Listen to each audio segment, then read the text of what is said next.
Y buenas a todos. En el vídeo de hoy seguimos con las diferencias entre el manga y el anime de Saint Seiya. Concretamente, hoy toca hablar de las 12 casas. Pero antes de todo, hay que hacer una aclaración respecto a la primera parte de este vídeo. Dicho esto, comencemos.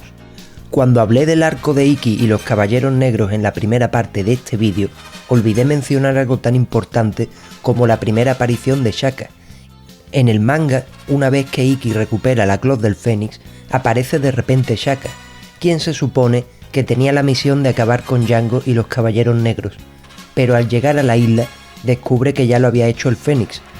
Cuando Shaka encuentra a Ikki, este último intenta atacarlo, cosa que a la rubia no le hace ni cosquillas y destroza fácilmente a su oponente. La diferencia de poder debió ser tan brutal que incluso el propio Ikki lo admite y muestra cierto miedo, pero el caballero de Virgo, que se da cuenta de que Ikki no es realmente malvado, decide borrarle la memoria y marcharse del lugar, advirtiéndole que si vuelven a encontrarse, hará que el Fénix recupere los recuerdos de ese momento. Dicho esto, seguimos con la segunda parte de misterios del manga y anime de Saint Seiya, así que vamos hasta la saga de las 12 casas. Antes de que los protagonistas lleguen al santuario, quedaría un único momento que difiere entre el anime y el manga, y ese momento sería cuando Shun es interceptado por Yune mientras va a reunirse con sus compañeros en el aeropuerto. En el manga simplemente Yune pelea contra Shun para intentar que no vaya al santuario, pues piensa que el caballero de Andrómeda morirá, pero en el anime aparecen también Reda y Spica, dos caballeros sin constelación añadidos por Toei que supuestamente querían matar a Shun para obtener el perdón del patriarca, pues se supone que el maestro Albiore y todos sus discípulos de la isla de Andrómeda fueron tachados de traidores por apoyar a Shun en su rebelión contra el santuario. El final de la escena es más o menos igual en ambos lados. Yune y Shun acaban abrazados y ésta le muestra su rostro voluntariamente, lo que da a entender que está enamorada del caballero de Andrómeda. Y ya que hemos mencionado al Albiore de Cefeo, hay que decir que este es un personaje exclusivo del anime, pues en el manga, Shun y Yune fueron entrenados por Daidalos. ¿Sabéis por qué Toei cambió el diseño del maestro de Shun? Pues yo tampoco, la verdad. Ya sabemos que a veces Toei está tan confusa que se hiere a sí misma. Y ahora sí, empezamos con las diferencias entre el manga y el anime en las 12 casas. Esta saga es bastante fiel al manga, ya que no necesitó de tanto relleno, como los arcos de los caballeros negros y los de plata. Por eso los sucesos del manga de las 12 casas se producen de un modo muy parecido a lo visto en el anime, incluida la llegada de Shun con Yune al aeropuerto, el viaje al santuario y el flechazo a Saori. También se ve cómo Mu repara las armaduras de los protas en la casa de Aries, pero la pequeña trifulca que tiene con Shiryu es exclusiva del anime. Luego, en la casa de Tauro, todo ocurre también de un modo casi idéntico tanto en el manga como en el anime. La única diferencia es que cuando Seiya derrota al Aldebarán, este admite su derrota y deja pasar directamente a los 4 caballeros de bronce. Lo de que deje pasar a Seiya pero pelee con los otros 3 para probarlos es un añadido del anime.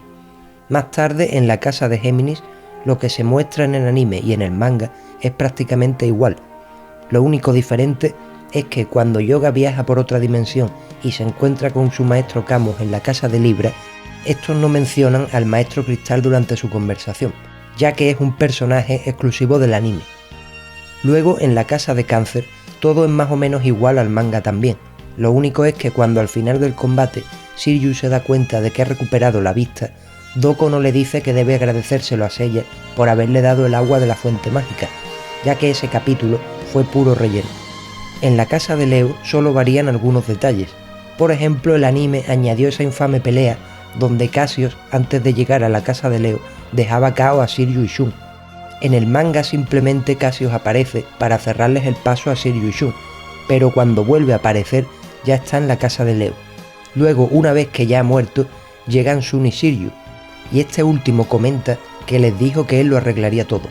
Aunque no sé si es inteligente confiar en lo que les dice alguien que si no fuese porque no quiere ver a Shaina sufrir, mataría a Seiya encantado. Además, la muerte de Cassius es un poco más turbia en el manga, ya que no muere a manos de Aioria, sino que se suicida delante de él clavándose los brazos o algo así. Por último, el supuesto poder curativo de Aioria es relleno puro. En el manga simplemente le pone una bendita a Seiya y listo. Aparte, más o menos durante estos capítulos, el anime nos muestra también cuando Mari pelea con ese tal Jackie, algo que no pasa en el manga. Además, ese tal Jackie es puro relleno. Más tarde, en el templo de Virgo, todo es también idéntico al manga, pero hay que matizar algunas cosas. Para empezar, los dos discípulos de Shaka que pelean contra Ikki no existen en el manga. ¿Y recordáis lo que conté al comienzo de este vídeo sobre que Shaka en el manga le borró a Ikki el recuerdo de cuando se encontraron en la isla? Pues en el manga, cuando ambos pelean en la casa de Virgo, Shaka le devuelve los recuerdos a Ikki, cosa que se omite absolutamente en el anime, igual que se omitió que Shaka fuese a la isla de la Reina Muerte. Además, en el manga se explican mejor las motivaciones de Shaka. Siguiendo por las escaleras del santuario, llegamos a las casas de Libra y Scorpio, y las menciono a la vez porque todo lo que sucede en ambas es prácticamente calcado del manga, sobre todo los sucesos de la casa de Libra donde liberan a Yoga y todo eso. Lo único diferente es que cuando termina la pelea de Yoga contra Milo, este último hace que Yoga deje de sangrar con un simple toque en su armadura, no clavándole el dedo como se ve en el anime. Ahora vamos hasta la casa de Sagitario, donde todo lo mostrado en el anime es de nuevo casi idéntico a lo visto en el manga. Lo único es que las trampas de la casa de Sagitario son inventos de Toei. En el manga los protas llegan, leen el testamento de Sagitario y prosiguen su camino.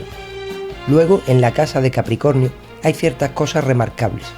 Para empezar, lo de que Shura es el caballero más fiel a Athena es un añadido del anime, y Excalibur es simplemente una de las técnicas que usa el caballero de Capricornio y que no se limita a su brazo derecho, sino que también podría usarla con el otro brazo y las piernas, y tampoco es un don que le entregó Athena al Capricornio mitológico o algo así. Además, en el manga, Shura sí sabe la verdadera identidad del patriarca, pero lo sigue voluntariamente, igual que Denmas y Afrodita. En el anime se muestra que Shura es engañado igual que el resto de caballeros del santuario, creyendo que Aioros era un traidor y que intentó matar a Athena. Por último, en el anime vimos cómo Shiryu le cortaba el brazo a Shura, algo que a priori no tiene mucho sentido. En el manga lo que pasa realmente es que Shiryu le rompe el brazo a Shura. Luego nos vamos hasta la casa de Acuario, donde a grandes rasgos todo lo que sucede en el manga es idéntico a lo visto en el anime. Solo hay un par de detalles diferentes. En el manga podemos ver imágenes a modo de flashback de cuando Camus entrenaba a Yoga para convertirlo en caballero. Estas imágenes, como estaréis pensando, no aparecen en el anime, ya que en la versión animada se supone que, como ya dije, el maestro de Yoga fue Cristal. Por eso también en la pelea de Camus contra Yoga del anime, ambos mencionan a Cristal alguna que otra vez. Finalmente llegamos hasta la casa de Piscis, donde, como ha pasado con las otras casas, los sucesos que se muestran tanto en el manga como en el anime son muy similares a excepción de ciertos detalles. Por ejemplo, en el manga también aparece un flashback de cuando Shun consiguió la armadura de Andrómeda, pero mientras que en el anime se veía a Shun peleando con otros oponentes como Reda y Spica, en el manga Shun directamente se somete a la prueba de Andrómeda.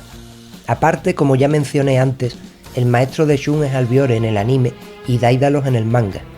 Por último, y como dato curioso, muchos recordaréis una escena donde el maestro de Shun le pide que muestre su verdadero poder. En el anime, Shun desataba su cosmos y rompía el brazo de la Clot de Plata de su maestro, pero en el manga le destruye la armadura por completo. Volviendo a la casa de Piscis, en el manga Shun ya era consciente de que Afrodita mató a su maestro porque se lo contó Yune, pero en el anime es el propio Afrodita quien, mientras está combatiendo contra Shun, le confiesa que mató a su maestro. Además, en el anime, el patriarca no envió solo a Afrodita para matar a Albiore, sino que también envió a Milo de Scorpio, siendo este quien peleó en primer lugar. Pero viendo que Albiore estaba poniendo en problemas a Milo, Afrodita interviene matándolo por la espalda. Después de eso, todo lo visto en el anime sigue desarrollándose de un modo muy similar a lo visto en el manga. Lo único que cambia es que el anime muestra una escena a modo de flashback donde Marin sube hasta Star Hill y descubre el cadáver del antiguo patriarca. Aparte, en el anime se añadió una escena donde Marin y Shaina pelean contra Faetón y soldados del santuario. Esta escena es ciertamente famosa porque en ella se menciona por boca de Shaina que Faetón conoce el pasadizo secreto que cruza las 12 casas, lo que se supone que explicaría cómo Marin llegó hasta el Jardín de Rosas para ayudar a Seiya. El problema es que tanto Faetón como esa escena donde se menciona el pasadizo secreto son puro relleno. Por último, hay un cambio muy interesante. En el anime vimos cómo Ikki llega en el momento justo para salvar al caballero de Pegaso y pelear contra Saga mientras que Seiya va por el escudo de Athena. Luego, una vez que ésta es salvada, sube las 12 casas respawneando a Shiryu, Yoga y Shun por el camino. Entonces hay una nueva pelea entre Saga y los caballeros de bronce protagonistas, donde se supone que estos últimos consiguen destruir la parte malvada de Saga. Por eso este, cuando intenta matar a Saori, recupera la cordura y usa el báculo de Athena para clavárselo en el pecho y morir para expiar sus crímenes. Pero en el manga, mientras Ikki va de camino hasta la cámara del patriarca, se va encontrando con Shiryu, Yoga y Shun, y los tres le dicen que siga adelante y que luego se reunirán con él. Además, la pelea de Ikki contra Saga es mucho más épica en el manga, ya que ambos tienen una especie de duelo usando sus técnicas de control mental. Luego, cuando Seiya llega hasta el escudo, usa su luz para curar a Saori con ella, pero a su vez esa luz divina también ilumina a Saga, por lo que su lado malvado abandona su cuerpo en forma de espíritu o algo así. Finalmente Athena llega también hasta la cima del santuario, pero se encuentra con Saga, quien como ya no tiene su parte maligna es pura bondad, por lo que se arrodilla ante Athena, le pide perdón y se quita la vida delante de ella para intentar mostrar su arrepentimiento. Y ya como dato curioso, en el anime, al final de las 12 casas, Doko contacta telepáticamente con los dorados que aún están vivos y les cuenta la verdad sobre Saga, Aioros y demás. Pero en el manga es Mu quien se reúne con los dorados en persona para contarle todo. Además, en el manga, todo el santuario sabía que Aioros y Saga eran candidatos a patriarca, por lo que cuando Shion eligió a Aioros, el lado malvado de Saga despertó, así que fue a Star Hill a hablar con el patriarca, pero por culpa de su lado malvado, terminó matándolo y usurpando su puesto. Y bueno, hasta aquí las 12 casas. Si reventáis esto a likes y comentarios, volveré con las diferencias entre el manga y el anime en la saga de Hades. Y hasta aquí el vídeo de hoy. Espero que os haya gustado y como siempre digo, si tenéis cualquier duda, sugerencia, teoría, queja, amenaza, etc., dejadla por favor en los comentarios. Dicho esto me despido. Muchas gracias y hasta otra.